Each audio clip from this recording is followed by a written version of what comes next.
What's up, W8TRAIN family? We are at Gainesville Health and Fitness. I am John, and this is Matt, one of my clients. He's going to be joining me for today's chest and tricep workout. Just so you guys know, I've been working out for around 12, 13 years now. And Matt, how long have you been working out? I've been working out about 7 years. 7 years. So combined, we got almost 2 decades of experience. So you guys will probably learn something from watching this video. If you got any questions, please leave them in the comments below, and I'll get back to you. All right, we're going to go get this workout in. 3, 2, 1, 0, 0.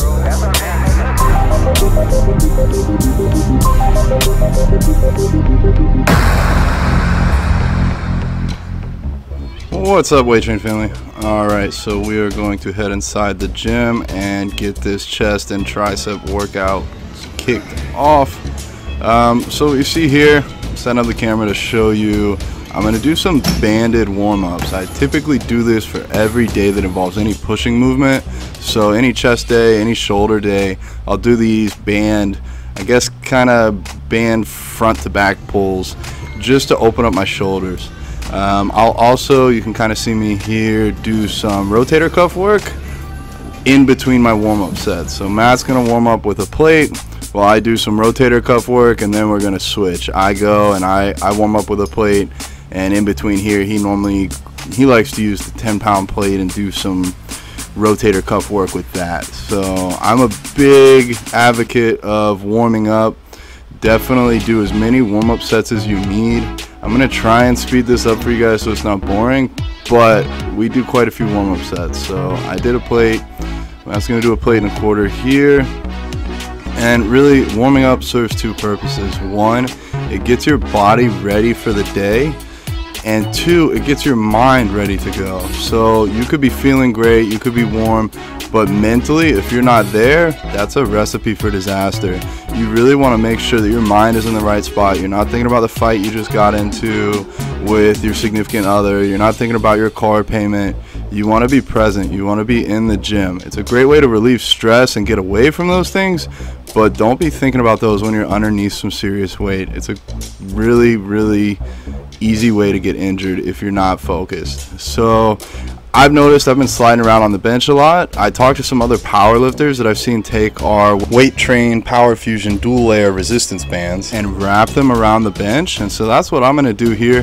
This will just prevent me from sliding on the benches. It seems like anything over 2 plates really starts to make me slide around, and so here is my, I believe, 3rd warm-up set. I'm going with 275. My goal for these warm-ups isn't to do a ton of reps. I'm not doing like sets of 8 or 10. I'm just taking it real slow, making sure the weight feels good on my shoulders, on my elbows, on my wrists, and just kind of getting in check with my body, and then getting my brain and mind and mindset ready for the heavy sets that are coming up next.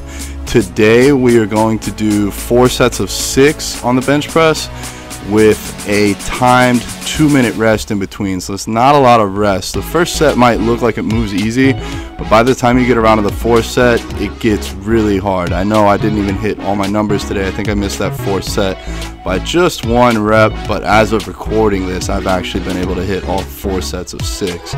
So again, I think this is going to be my last warm-up set, just 1 rep, just to make sure everything feels good.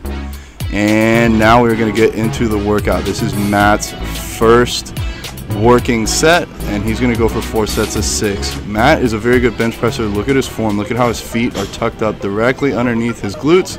He keeps his elbows in and really drives to the chest. Now what you'll also notice with Matt on some of his reps is he lifts his head up, and that's something that powerlifters do.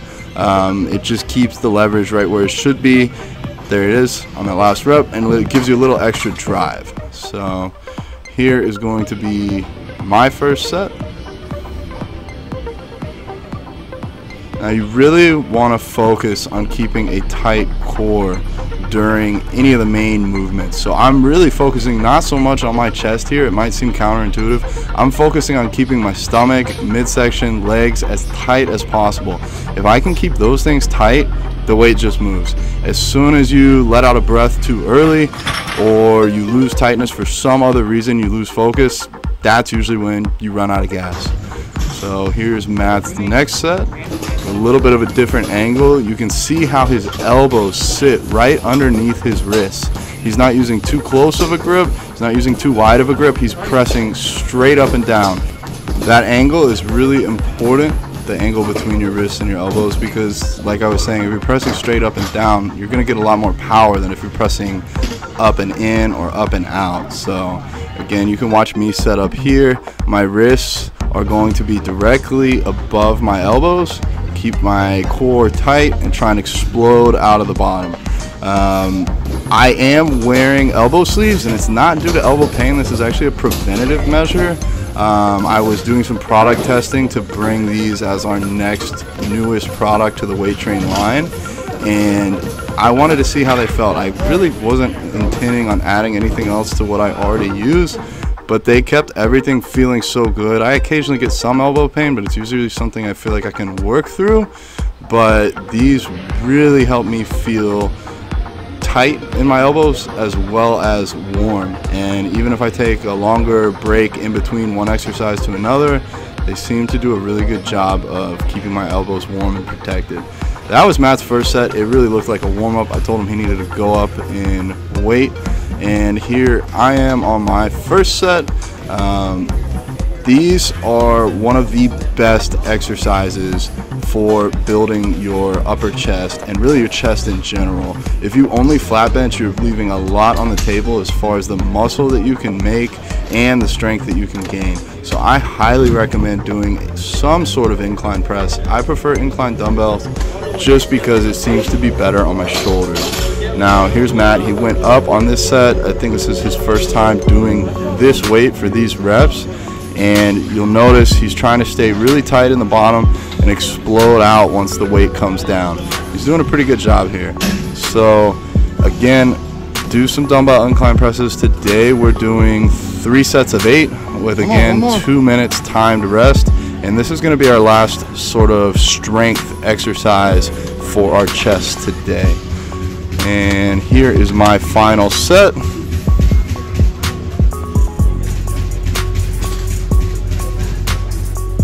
Now you'll notice the weight moves up pretty quick, but I try and slow it down on the negative. It's not because I couldn't go faster. I just really like to stay in control of the weight.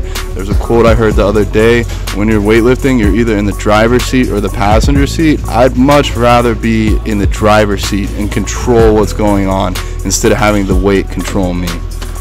So from here, we're going to lower the bench down to a flat bench. We're going to do something called the Hex Press. Now this is something new for me. My coach just added these in about 2 months ago, so I'm still kind of learning.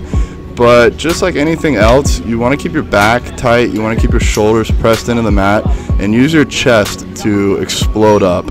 We don't have any flies in this chest day, so this kind of serves the purpose of like a dumbbell fly or a cable fly. They're going to really activate more of that inner part of your chest, and if you don't believe me, follow this workout. Do 5 sets of 12 with only 1 minute rest, and you're going to really feel the inside of your chest for some reason. Now I don't know if you're actually building more muscle on the inner chest, but I definitely get more of a pump and feel it more there. So it's kind of a way to round out today's movements. So again, this isn't such an exercise that you're going to build a ton of strength on, especially doing sets of 12, but you get an incredible pump. So just like a fly movement for chest. There's also a little bit of triceps involved, and that takes us on to where we're heading next, and serves as a good primer movement for that. I'm going to speed up the next 2 sets just so that you guys don't have to spend too much time on this, but this is a really good exercise that I had not used for probably the past 10 years, and I'm glad that my coach introduced me to these. So next we're going to do tricep cable press downs. One thing I love about working out with Matt is he really keeps his form perfect throughout the whole workout. I'm someone that will sometimes chase weight, especially if I did a certain weight last week and I want to try and beat it this week, whereas Matt, I notice he keeps good form on all of his exercises, and you'll see he's keeping his elbows pinned to his side. He's not jerking up and down. He's forcing his triceps to do all the work here.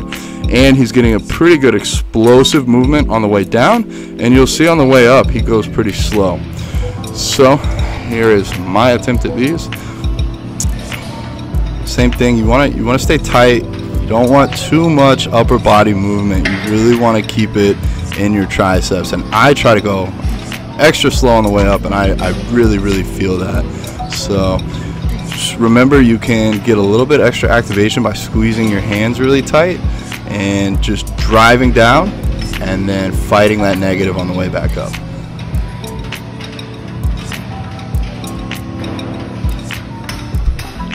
Alright, and this is our last strength and power style movement. It's going to be just 2 sets of 8 banded close grip bench press. I like to use the middleweight resistance band for this. The heavyweight would probably be too much for all but really advanced lifters. The lightweight is also a good band. With the middleweight, we have Matt doing 155 pounds. He overestimated how much he was going to go. He didn't quite get 8, and I really overestimated my strength on these. I didn't get anywhere near 8. I only got 5. But it is a great way to build your triceps. The bands add extra tension at the top. If you watch me closely, you'll see how much I start to struggle at the top of this movement, right there, and on this last rep especially. It just adds so much extra tension. But what I love is it doesn't add extra tension at the bottom, so it doesn't bother my shoulders at all. Final exercise of today for triceps is going to be the cable kickback. Again, this is almost like you would think about a fly for chest. It's not something you're going to get super strong on and move a ton of weight. I think I'm only doing 20 pounds here, but you get a really good pump, and it's a good way to fill up your triceps with blood, get some fresh nutrients in there. If you don't know that, like when you put blood into a muscle, that's how our bodies send nutrients. So it's a way to help continue that growth. Really doing a close grip tricep press, such as a close grip bench press, is going to do a lot more for building size, but these are going to help with recovery. These are going to help with the pump. So good thing to throw in there. We're doing 4 sets of around 15. I'm actually doing a little bit higher than 15, like 17 or 18, because I don't really think I can do 30 pounds on these. So I'm going to try and build up the reps before I move up in the next week or 2. So these are done. We're going to head to kind of the outro. Matt and I talk a little bit about the workout, and here that is. Alright guys, we just finished the chest and tri workout. Matt has to run. I'm going to hit some abs after this, so if you want to stay tuned, you can watch me do some abs. This is more of a bodybuilder style workout with a little bit of powerlifting added into it, like with the close grip banded press. Matt typically does powerlifting workouts. How did you feel doing more of a bodybuilding style workout today? It felt good. Most of the components of it were just like powerlifting, what I did in high school with football, so it was pretty similar. Similar exercises, just like higher rep range? Yeah, higher rep range. Usually just do like 5, a little pyramid from 5, 3, 1, 1, 3, 5. Okay. If you like Matt's shirt or you like my hoodie, they're both available right now on W8TRAIN.com, so go on and get yours today. Alright guys, if you're stuck around this long, I really appreciate it. Your guys' support means so much to me. If you wouldn't mind hitting that like button before you leave. And if you want to stick around, we are going to do 1 set of 1.5 minutes on screen, but my coach actually has me doing 4 sets of 90 seconds of planks with only 1 minute rest in between. When I first saw that, I thought there was no way I could do this. And actually, when I did first see it, there was no way I could do it. This is just something that you have to work on. Abs are just like anything else. You build them up over time. So if your coach is telling you to do 4 sets of 90 seconds, but you know you can't do that, start at 4 sets of 60 seconds. And try and work up each week. Maybe do 4 sets of 70 seconds. Or do 70 on the first one, 70 on the second one, 60, 60. Just keep finding ways to add incremental stages where you can get a little bit stronger, and you are going to continue to progress. That's pretty much what weight training is all about. It's either doing more reps, more weight, or more time. And so typically with abs, we're going to add more time, because I guess I could throw a plate on my back, but I already weigh enough at 240 pounds that I don't really feel like I need to add a plate. These I do think have some carryover to your lifts. I think, like what I was saying before about staying tight in the middle of a bench press or of a squat, these help train you to stay tight. You can't really get loose on a plank or you'll fall and hit the ground. So it's a great way to add a little bit of a finishing movement that's going to help you with your other movements, and who doesn't want abs? So finally, I do right now about 250 calories a day on the stairs, and boom, we've hit it. Thank you guys for watching. Please hit that subscribe button and reach out if you have any questions.